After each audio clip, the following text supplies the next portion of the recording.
David Fowley of Keeping It Real. We are talking about the Defiant Ones tonight. Now, why are we talking about the Defiant Ones from 1958? It's because a few weeks ago we lost the great Sidney Poitier, who was the star, one of the co-stars of the Defiant Ones. And I was watching a couple of CBS This Morning memorial packages on his career, and it underscored just how few of his films I've actually seen. And we were kind of messaging back and forth on Facebook Messenger, and you mentioned that the Defiant Ones is, on Amazon Prime, and I think it still is, because it was as of last week. So we decided to check it out. And then one of the revelations in this CBS piece was that 1967 was the year that kind of gave us three of his most iconic roles. Not only just three iconic roles for an actor, but three really big presences in the history of cinema. To Sir with Love, In the Heat of the Night, and Guess Who's Coming to Dinner. None of which I have. Well, no, I have seen In the Heat of the Night. Sorry, okay, a long time ago with my dad. So this episode tonight, The Defiant Ones, is going to be a precursor to a series we're going to do throughout 2022 called Sydney 67, in which we're going to look at those three other films and talk about the life and career of Sidney Poitier, at least a part of it. that'd be cool. Yeah, so I'm excited to talk about the Defiant Ones because, again, this was a blind spot for me. I didn't know exactly what to expect. I knew it was about Sidney Poitier and Tony Curtis were, two guys who were chained together. They were, convicts who were on the run, but that's about it. And it was directed by Stanley Kramer. And yeah, it's a really solid movie. I can't say I was bowled over by it, but I was surprised by a lot of things that I saw. So was this the first time you'd seen it, or have you seen it? It's the first time I had seen it. I think I'd seen like clips and stuff, but I thought it was really cool because it was kind of had film noir sensibilities, but it was really totally about something else. I mean, as far as sensibilities go, I mean, just the way it looks and the stark black and white photography and the shadows and the light and stuff. Other than that, I mean, there's no femme fatale. There's no real crime. A crime has been happened in the past, but there's breaking and entering. There is almost a femme fatale at the end. That's true. So this could be film noir, yeah. I really liked it. I mean, I could see how I tried to look at it through the lens of what this was when it came out. Yeah. And how it impacted anything. I think it really holds up. If there's anything that is that had me roll my eyes is the kid on the little bugle thing or the transistor radio, the kid with the transistor radio, or the young guy who I learned was actually Alfalfa. Carl. Yep. Hilarious. But I just felt like, the movie is primarily silent without a real score or prominent score.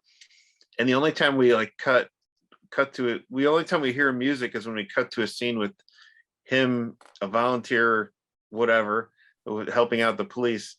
We hear his blaring transistor radio, jazz, It's like, oh. Yeah, and we also get Sidney Poitier singing that same song over and over again. Yeah, I think it's kind of like it's a bookend song for this movie. Yeah, I mean, I was definitely thinking about the different ways that this movie's been alluded to in like TV shows, in a lot of different other movies. I mean, they made a remake out of this with Lawrence Fishburne and is it William Baldwin, Stephen Baldwin, in the early '90s, just called Fled. Yeah, that's okay. You sent me something about that. I thought they had remade the Defiant Ones, but yeah, I remember it as Fled. Yes. Yeah, they remade. And we talk about Poitier in '67. Like when you think of those three movies, Guess Who's Coming to Dinner? Obviously huge, but that was also made into a remake called Guess Who with Bernie Mac and Ashton Kutcher, and I'm sure it's also been copied in many other ways. It's especially as we went into more mixed dating, mixed marriages, and then In the Heat of the Night got its own TV series. It's crazy. To Start With Love, he actually did 2 sequels with that character. It's crazy, really? Right? Yeah. They Call Me Mr. Tibbs was the second sequel, or the first sequel. The second one, I forget what it was called. Some kind of, I think it's called The Connection or something like that. It's really weird. Wow, maybe we'll have to talk Totally. about those. I know, right? Um, But yeah, I mean, I think this movie's, it has some really interesting characters, and I like, it made me think of like The Fugitive a little bit, you know, and how they really personalized the pursuers, the law, and how there's this kind of, you know, diametric kind of shift in of how these law figures approach, you know, seeking out these two convicts. You know, are we going to bring out the Dobermans or stick with the hounds? You know.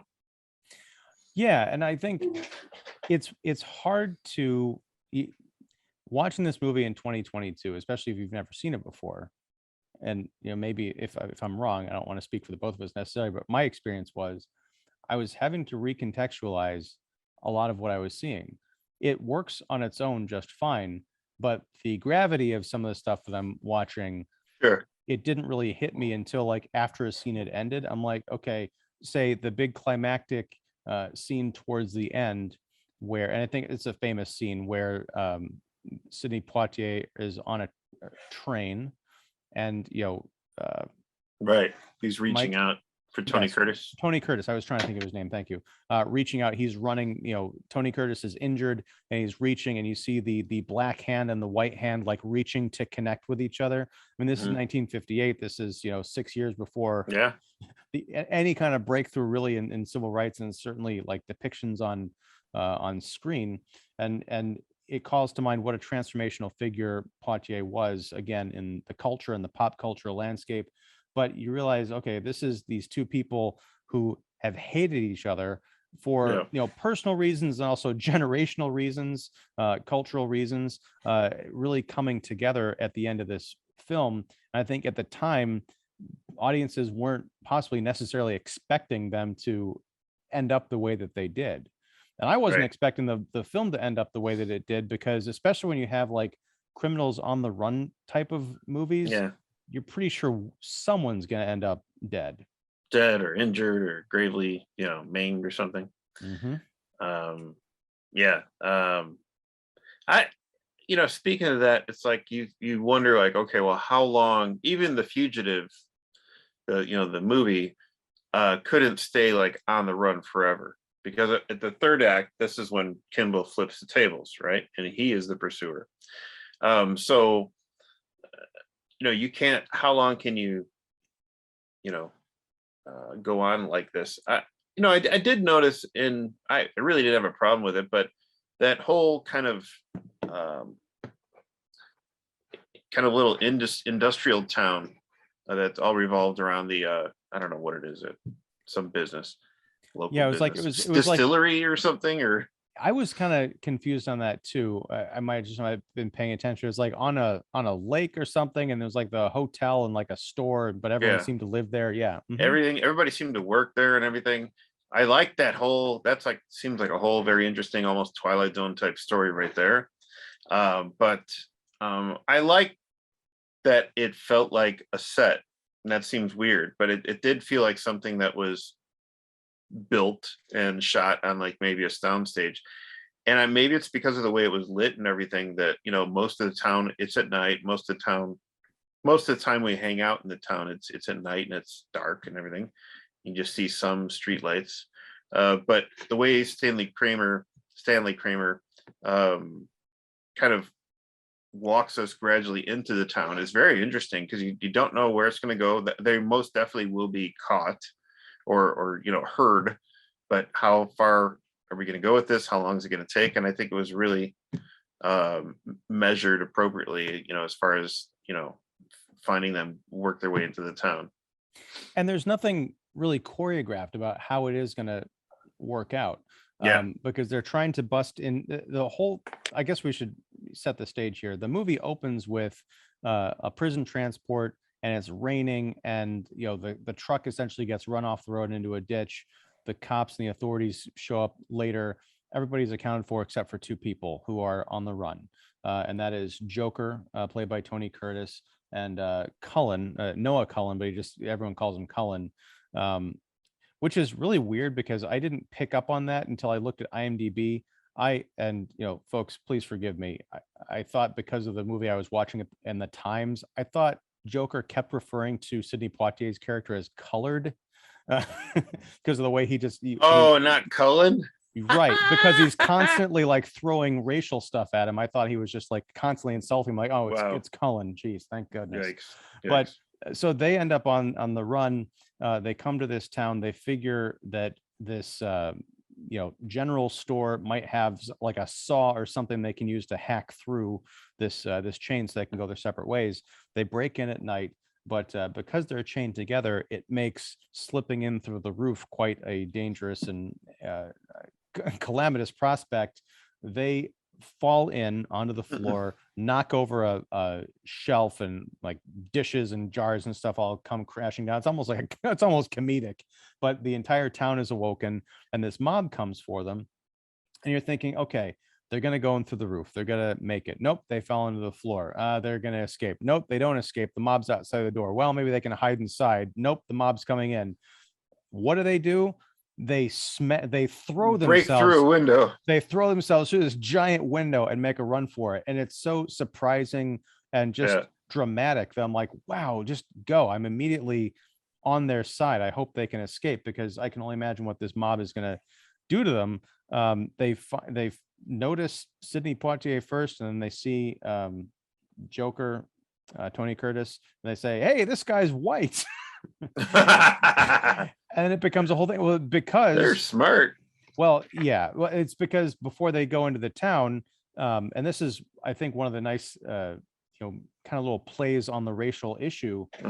Tony Curtis, who was a white man living in the 1950s, had advantages that the guy he was chained to did not, except when having to sneak into a town under cover of night.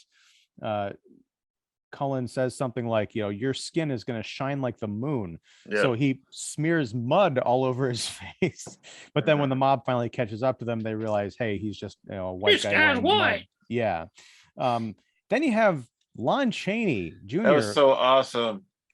It was awesome, but it was kind of confusing to me because it turns out that he was an ex-con, I guess, too, and he had some experience with escaping the law because he had like marks on his wrist. But we don't find that out until after his big scene where he's like standing up to everybody else in the town saying like, are you going to be the one to hang him? And who are you people? And what's wrong with you? It was very like social justice-y in a way that I'm like, that guy does not live in that town. He didn't grow up there. This is the Hollywood producer saying, this is what we would do if we were, in that situation. Yeah. I mean, I really enjoyed seeing Lon Chaney.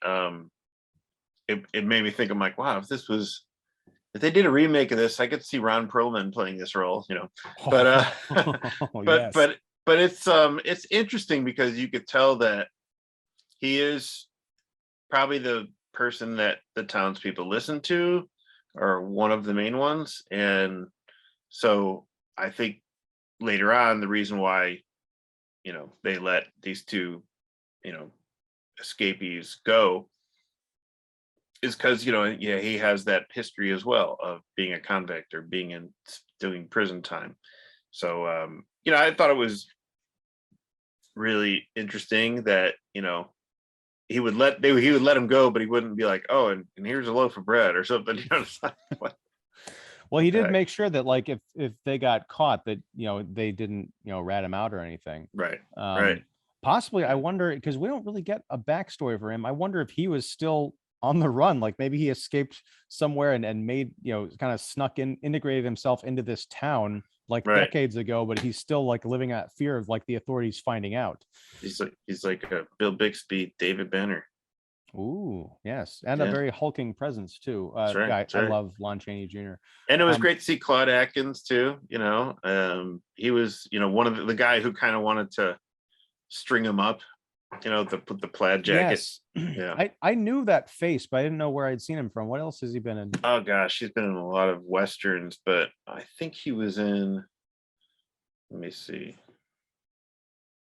I just know him from like growing up.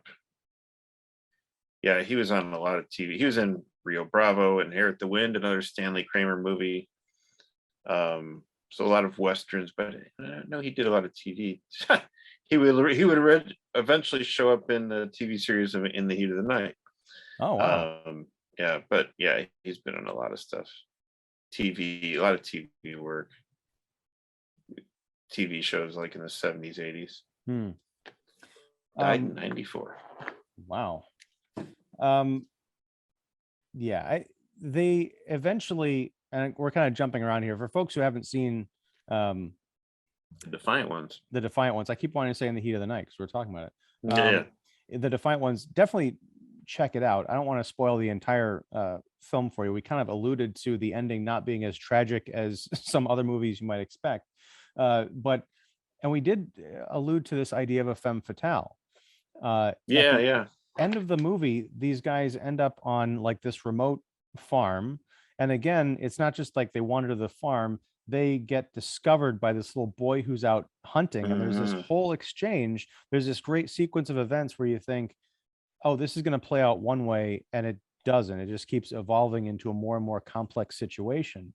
But they meet this single mom, and Joker and she kind of take a liking to each other. And in that wonderful 1950s way, they kind of like the camera like moves past them, and doesn't it? I don't know if the candle blows out or something. We're like, yeah, they did some stuff.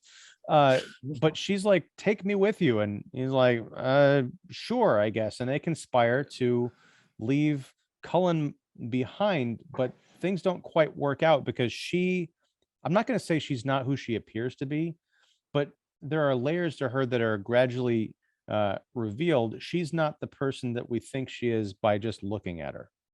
Yeah, it's kind of has this quasi Fatal Attraction vibe to it. If somebody that you just knocked boots with the night before says, take me with you, you should run. And to Joker's credit, he does, wise up. He's not like, He does. right. But what I thought was amazing was the little boy, Billy, or whatever his name was.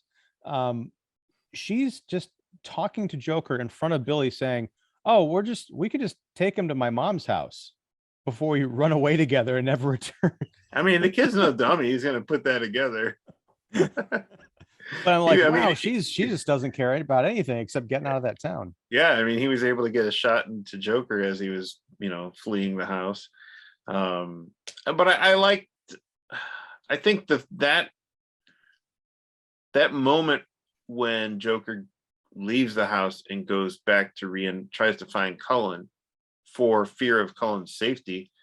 I think that moment there of him choosing to reunite with this guy he would never want to spend time with originally.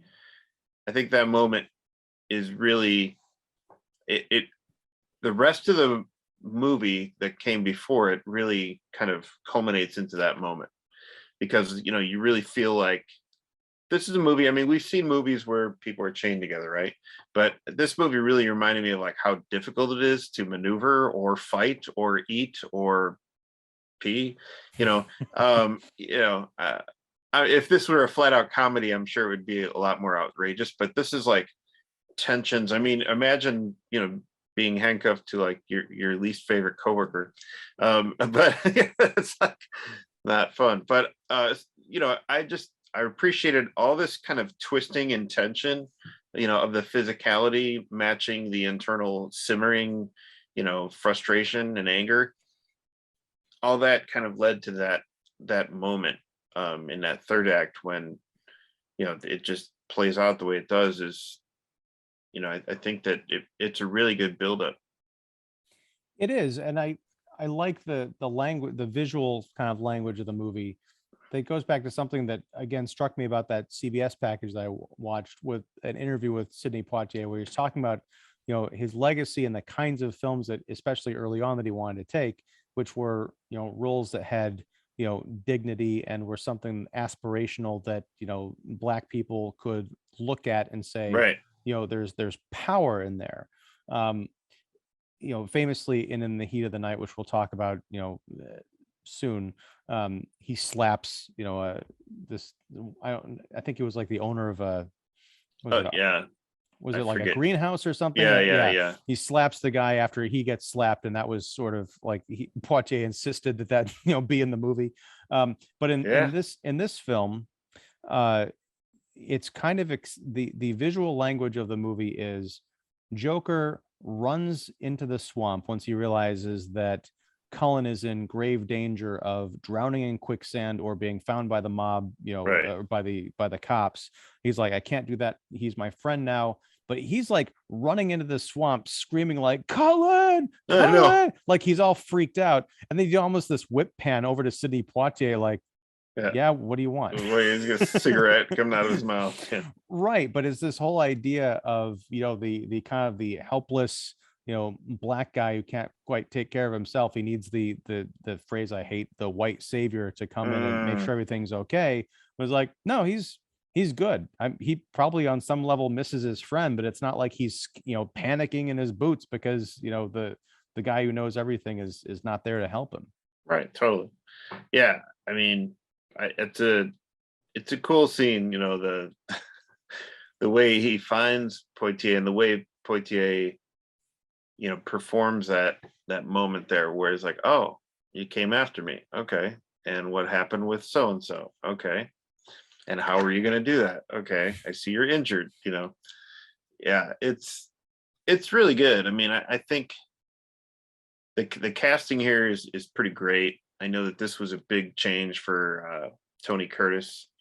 I think originally Robert Mitchum was kind of chosen for the role, which I don't know if how well that would have been because like Mitchum's so imposing and everything. And I guess one of the reasons why I didn't want to change it's like, that makes no sense. A black guy hooked up with a white guy. And yeah. Well, you see, I think Mitchum would have been, well, I don't know how old Mitchum was when this movie came out, but yeah, 40s. But he would have been older than Tony Curtis, right? I think so. Yeah. Okay, I think that would have. First of all, Mitchum had proved in Night of the Hunter that he could do a better Southern accent than whatever the hell Tony Curtis was doing. Oh yeah, it was like this New York by the way of the South. Hey, lady. Yeah. It's like, I like him in this movie, but every time he opens his mouth, I'm like, eh. But no, I think Mitchum, the thing is, like, Poitier and Curtis are, kind of close in age. Mm-hmm. I think it would have been a nice contrast to see like the older, kind of bigoted white guy handcuffed to this that would have been interesting, young upstart, black feller. Yeah, I think the tensions would have been a lot more raw. Sure. Oh, that would have been interesting. Yep. But yeah, there's a couple of great fights where they come to blows with each other, especially early on. They just can't stand to be around each other. There's a wonderful scene where they do bond over roasted bullfrog, which I wasn't expecting. Hilarious. Or that great kind of quick action scene when they had to jump into that muddy cement pile hole, and they had to climb their way out of it. Well, yeah, and you really get the sense that I don't know anything about the making of this movie, but I feel like they were actually chained together, and the director was like, "Well, get up that wall if you can." Yeah, and they kept falling and fumbling over each other. I'd be really curious to see what kind of like stunt coordinators they had on here, because they had to have gotten rehearsed some type of choreography as far as the handcuffs and stuff, because it's not just and then the whole point is Joker's getting a wrist injury from all the yanking and stuff, and it's infected. Yeah, it's infected, so there's that issue. But yeah, it's really interesting. It's like its own specific, I guess, crime adventure subgenre is the prison escapee thing, on the run. And I haven't seen a ton of these movies, but I feel like that again, these little avenues where I've seen this story play out in different ways, but the Defiant Ones defies expectations. Like the whole thing about that wrist injury and it being infected. I was like, oh no, this is what's Joker's gonna end up dying of this infection because he can't get to the hospital or something. Eli Roth remakes the Defiant Ones. I would totally watch that, but no, it doesn't really go anywhere. I mean, he kind of gets it taken care of, and it ends up being okay. And they have, sort of other problems, especially when Joker gets shot in the side. But yeah, I was constantly not on the edge of my seat, but I never quite knew where I was. I felt like I was on the run with these two guys who didn't know what was around the next corner. You didn't feel like Charlie Potatoes. What the hell is Charlie Potatoes? so in the trivia for IMDb, it says like Charlie Potatoes is like referring to somebody as like somebody who's living on cloud nine, living a good life, that kind of thing. It says you think it would be, but it's like, how do you come up with that? Yeah, I understood basically based on the context, but I do want to know the etymology of that because it just sounds so stupid. Like it sounds so stupid, and like it's both random and specific. It's like, what? Charlie Potatoes? How'd you come up with that? John Celery was taken. Jonathan Celery. I'm living a life like Jonathan Celery.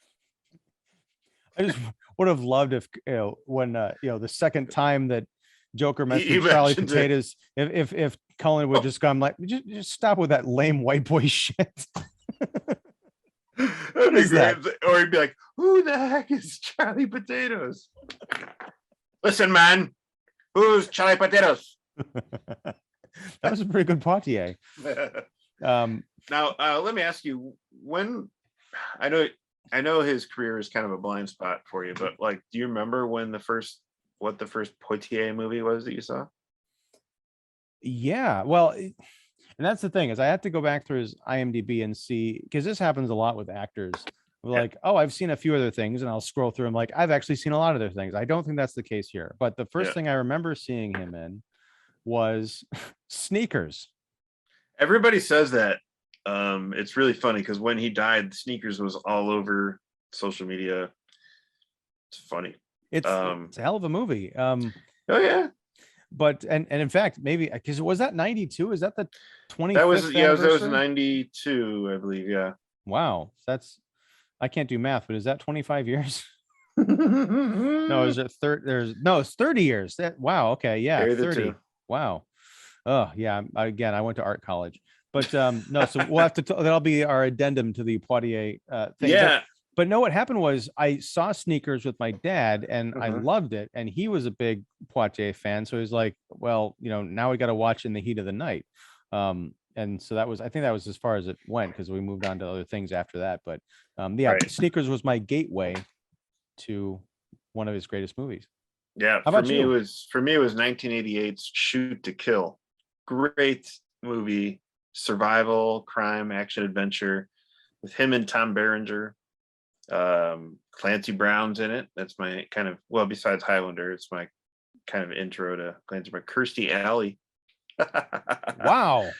Richard Mazur, Andrew Robinson, who was the Zodiac Killer in Dirty Harry. And also he played Larry in Hellraiser. Yep. So, some good character actors and everything. And it's basically like this criminal decides to, he's actually on the run. This criminal's on the run, and he kind of hides out in this, beautiful like mountain range area in like, I think Wyoming or Colorado. And of course, Tom Berenger is an expert guide tracker type thing. Kirstie Alley works on the grounds and stuff. And in comes FBI agent Poitier.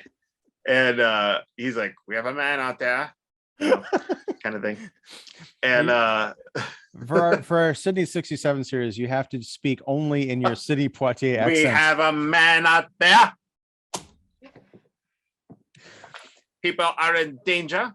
Can you sing Long Gone, the song he sings throughout this movie? Long gone. Long gone. I had the lyric, the closed caption on, and I could read the lyrics, and I'm like, this song is really weird. It doesn't make much sense. But on the closed captioning, when he would do that, long gone, would it have like 17 zeros? It was going up. O's? Yeah.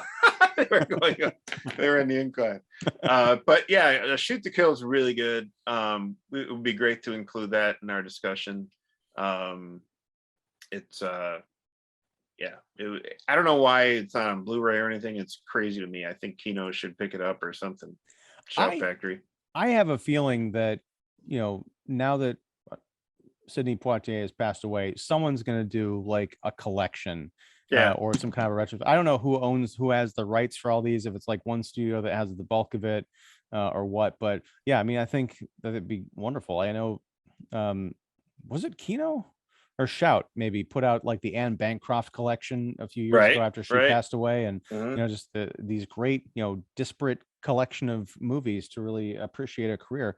And I think that's what we're starting off here. Unfortunately, David, Sidney's 67 is, now we've added Shoot to Kill and Sneakers. We're just gonna have to like fill up the whole year. I gotta come up with a better title. Or a better title. I don't know. I like the title, but then we're kind of limiting ourselves to 67. So we'll review any like talk show guest spots that he premiered, that he showed up on in 67, and he interviews. These 5-minute mini-sodes where you'll do the everything commentary. He did in 67. Yes. What we'll do is we'll have you be Sidney Poitier doing an audio commentary from beyond the grave of your 1967 press tour for those three films. Man. They see the color of my skin. You're gonna get us both canceled, but I love it. No, I know.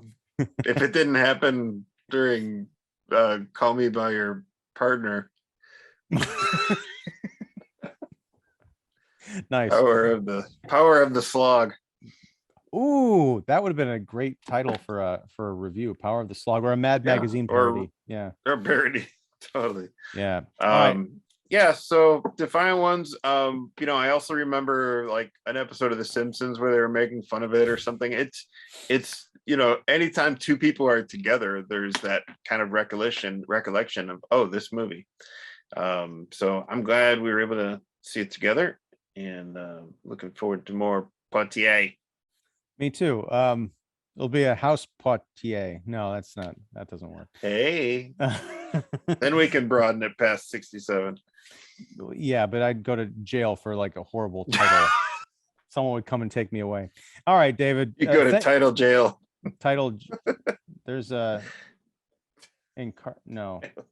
A pun is going to come to me later. Maybe I'll share it with you, or I'll spare you. But anyway, thank you very much for talking about the Defiant Ones, and in fact planting the seeds for this whole crazy journey we're going to go on to. I mean, kind of all joking aside, we are fans of Sidney Poitier's work and what he meant, to entertainment.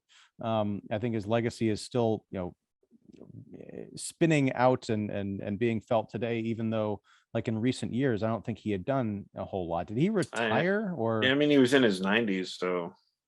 Yeah. All right. Well, then what do I know? Clint Eastwood directed a movie and starred in it, so 91. That's true. Oh my gosh. Well, yeah. So we'll be back talking more Sidney Poitier, and with Sidney himself. Everybody, special guest star. Stop. All right, man. Take it easy. We'll catch you later. I'm so canceled. Bye.